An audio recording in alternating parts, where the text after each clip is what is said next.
आज हम लेकर आए हैं एनसीईआरटी गणित क्लास 10 की एक्सरसाइज 1.2 का क्वेश्चन नंबर 5वां। क्वेश्चन नंबर 5वां क्या है हमारा, जांच कीजिए कि क्या किसी प्राकृत संख्या n के लिए संख्या 6 की पावर n अंक 0 पर समाप्त होगी या नहीं होगी। अगर आपको पहले बता दूं कि कोई भी संख्या अगर 0 पर समाप्त होगी तो वह उसके साथ संख्या के लास्ट में 0 होगा, यानी उसके अभाज्य गुणनखंड में 2 और 5 जरूर आएगा। जैसे 20 को अगर गुणनखंड करेंगे तो इसके गुणनखंड में अगर 2 और 5 आ रहा है तो वह संख्या 0 पर समाप्त होगी। तो जैसे चेक करते हैं 2 से, 2 एकम 2 लास्ट में 0, 2 पंचे 10, 5 एकम 5, तो इसके अभाज्य गुणनखंड में सिर्फ 2 और 5 आ रहा है, यानी कि इस 20 के संख्या के लास्ट में कितना है 0, तो यह संख्या 0 पर समाप्त होगी। तो आइए हम देखते हैं इसका हल। तो इसका हल क्या होगा, संख्या 6 के पावर n 0 पर समाप्त होगी,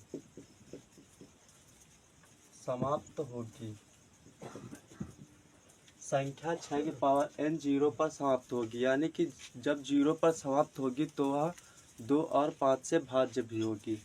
तो फिर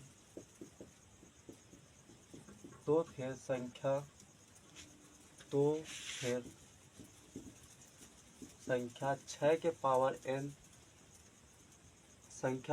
पावर n 2 और 5 से भी भाज्य होगी, अर्थात अगर संख्या 0 पर समाप्त होगी तो वह 2 और 5 से भाज्य होगी, अर्थात संख्या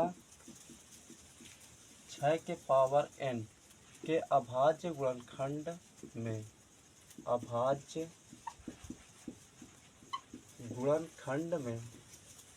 2 और 5 होना चाहिए। अगर वह 2 और 5 से भाज्य है तो उसके अभाज्य गुणनखंड में 2 और 5 जरूर आएगा, लेकिन जो कि असंभव है,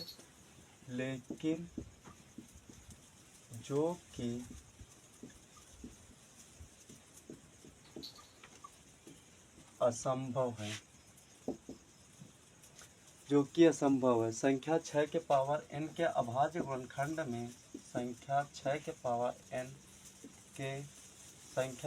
पावर n अगर 6 का गुणनखंड निकालोगे तो क्या आएगा, 2 और 3 के पावर n, यानी कि 6 का गुणनखंड निकालोगे तो 2 गुणे 3 के पावर n के अभाज्य गुणनखंड में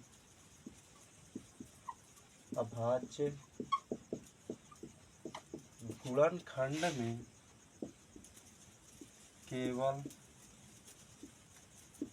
2 और 3 है। देखिए यहाँ पे संख्या 6 के पावर n के अभाज्य गुणनखंड में 2 और सिर्फ 3 है। यहाँ पे क्या कह रहा है, 2 और 5 होना चाहिए, यहाँ पे 5 नहीं है, तो यह संख्या 0 पर समाप्त नहीं होगी।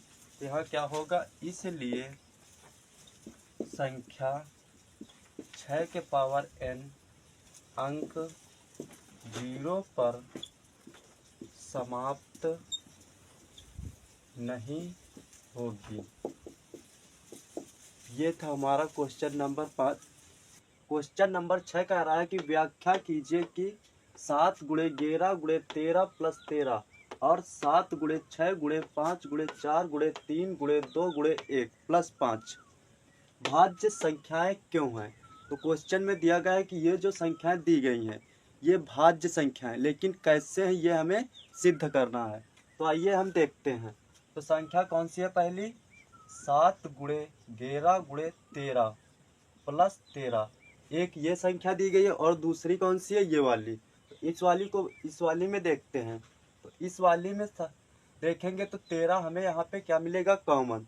तो बच्चे का क्या, 7 गुणे 11 गुणे 1, 13 तो बाहर होगा, तो वहाँ पर बचा 1। तो अब यहाँ पे ये भी 13 कॉमन होगा, तो यहाँ पे कितना बचा 1। तो अब अंदर हम कर लेते हैं ब्रैकेट के अंदर वाली संख्या का गुणा। तो 7 का गुणा 11 में करेंगे तो कितना आएगा, 7 11 सत्ती 77, और 77 में 1 से गुणा करेंगे तो कितना आएगा, 77 ही। 11 सत्ती 77 में 1 से गुणा करेंगे तो 77 ही आएगा, और प्लस 1। अब 77 में 1 जोड़ेंगे तो कितना हो जाएगा, 78। अब देखेंगे तो हम कि 7 गुणे 11 गुणे 13 प्लस 13 में एक गुणनखंड क्या मिला है, 13। जब एक गुणनखंड 13 है तो यह संख्या भाज्य होगी। तो इसमें क्या लिखना है, अतः 7 गुणे 11 गुणे 13 प्लस 13 के अभाज्य गुणनखंड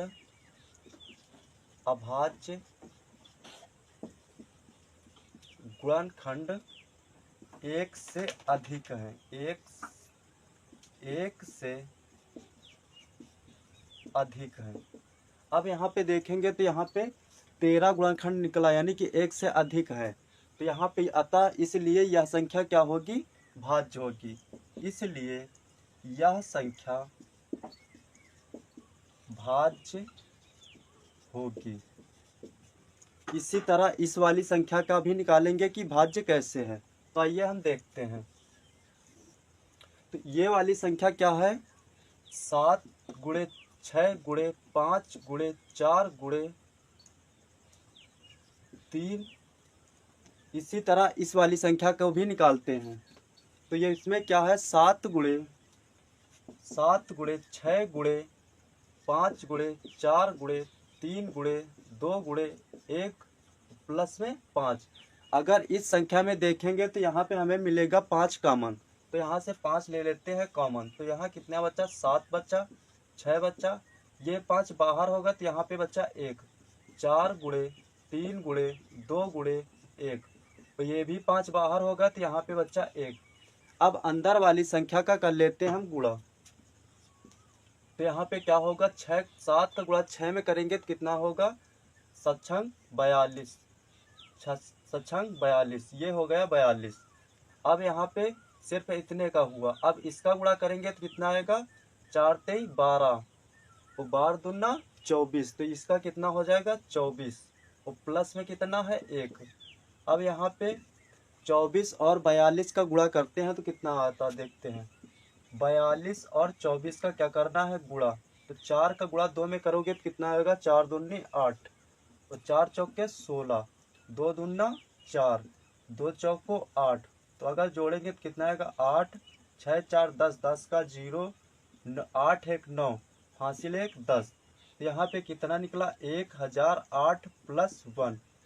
अब इसमें 1008 में 1 को जोड़ेंगे तो कितना हो जाएगा, 1009। अब यहाँ पे देखेंगे तो ये संख्या का भी एक अभाज्य गुणनखंड 5 निकला है, यानी कि 1 से अधिक है। इसलिए यह संख्या क्या होगी, भाज्य है। तो अतः 7 गुणे 6 गुणे 5 गुणे 4 गुणे 3 गुणे 2 गुणे 1 प्लस 5 के अभाज्य गुणनखंड 1 से अधिक हैं, के अभाज्य गुणनखंड 1 से अधिक है। जब इसके अभाज्य गुणनखंड 1 से अधिक है तो यह संख्या क्या होगी, भाज्य। इसलिए यह संख्या भाज्य होगी। ये होता है हमारा क्वेश्चन नंबर 6 कंप्लीट। अब हम जानेंगे क्वेश्चन नंबर 7। तो क्वेश्चन नंबर 7 क्या कह रहा है हमारा, किसी खेल के मैदान के चारों ओर एक वृत्ताकार पथ है, यानी कि खेल के मैदान के चारों ओर एक वृत्ताकार पथ है। इस मैदान का एक चक्कर लगाने में सोनिया को 18 मिनट लगते हैं, यानी कि जो वृत्ताकार मैदान है तो उसको एक चक्कर लगाने में सोनिया को 18 मिनट लगते हैं, जबकि इसी मैदान का एक चक्कर लगाने में रवि को कितना देर लगता है, 12 मिनट। तो रवि को 12 मिनट लगते हैं।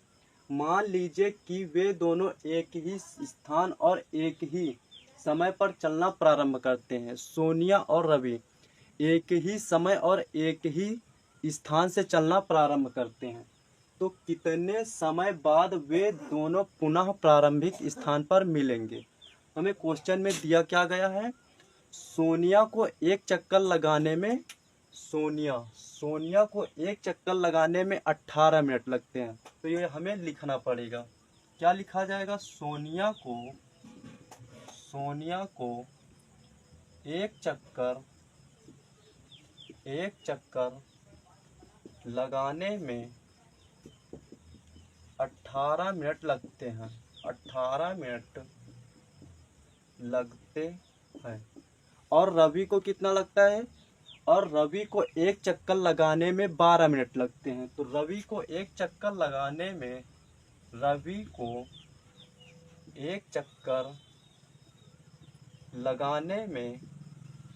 12 मिनट लगते हैं।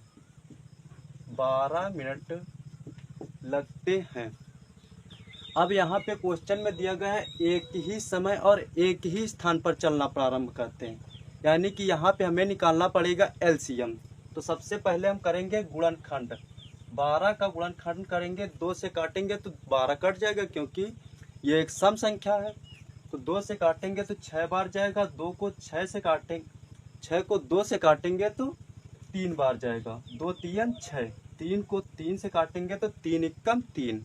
अब कर लेते हैं 18 का। 18 का गुणनखंड करते हैं तो 18 भी सम है तो इसलिए ये 2 से कट जाएगा, 2 नहीं है 18। 9 को 3 से काटेंगे, 3 तरक का 9, 3 को 3 से काटेंगे 1। अब यहाँ पे 12 के गुणनखंड क्या लिखेंगे, 2 2 बार आया यानी कि 2 की पावर 2। 3 एक बार आया है तो 3 के पावर 1। अब 18 का लिखते हैं, इसमें 2 कितनी बार आया है, 1 बार। तो यहाँ पे लिखेंगे 2 की पावर 1। 3 कितनी बार है, 2। तो यहाँ पे लिखेंगे 3 की पावर 2। अब निकालते हैं एलसीएम। कितने का निकालना है, 12 और 18 का। एलसीएम में क्या होता है, जो कॉमन होता है उसकी सबसे छोटी घात, जो शेष संख्या बचती है उसको गुणा में लिखते हैं। तो इसमें कॉमन क्या है, 2 है। 2 की एलसीएम में जो सबसे बड़ी घात होती है, एलसीएम में जो सबसे बड़ी घात होती है कॉमन की, तो उसको लिखते हैं और शेष संख्याओं को गुणा में लिखते हैं। तो इसमें कॉमन है 2, इसके सबसे बड़ी घात कितनी है, तो इसकी सबसे बड़ी घात 2 है और 3 कॉमन है। 3 की सबसे बड़ी घात कितनी है, 2 है। तो आगे इसको सॉल्व करेंगे तो 2 की पावर 2 का मान होता है 4 और 3 के पावर 2 का मान होता है 9। आगे गुणा करेंगे, 9 चौके 36, यानी कि कितना निकला एलसीएम हमारा 36। तो क्या निकालने के लिए क्वेश्चन में कह रहा था कितने समय बाद वे दोनों पुनः प्रारंभिक स्थान पर मिलेंगे। तो हमें लिखना क्या होगा, अतः सोनिया और रवि, यानी कि 2 ही लोग तो है, सोनिया और रवि। तो सोनिया और रवि कितने मिनट बाद, यानी कि 36 मिनट बाद, 36 मिनट बाद वे दोनों पुनः प्रारंभिक स्थान पर मिलेंगे। वे दोनों पुनः प्रारंभिक स्थान पर मिलेंगे। प्रारंभिक स्थान पर मिलेंगे। ये था हमारा क्वेश्चन नंबर 7 कंप्लीट। अगर सेशन अच्छा लगा है तो हमारे चैनल को लाइक, शेयर एंड सब्सक्राइब करना ना भूलें।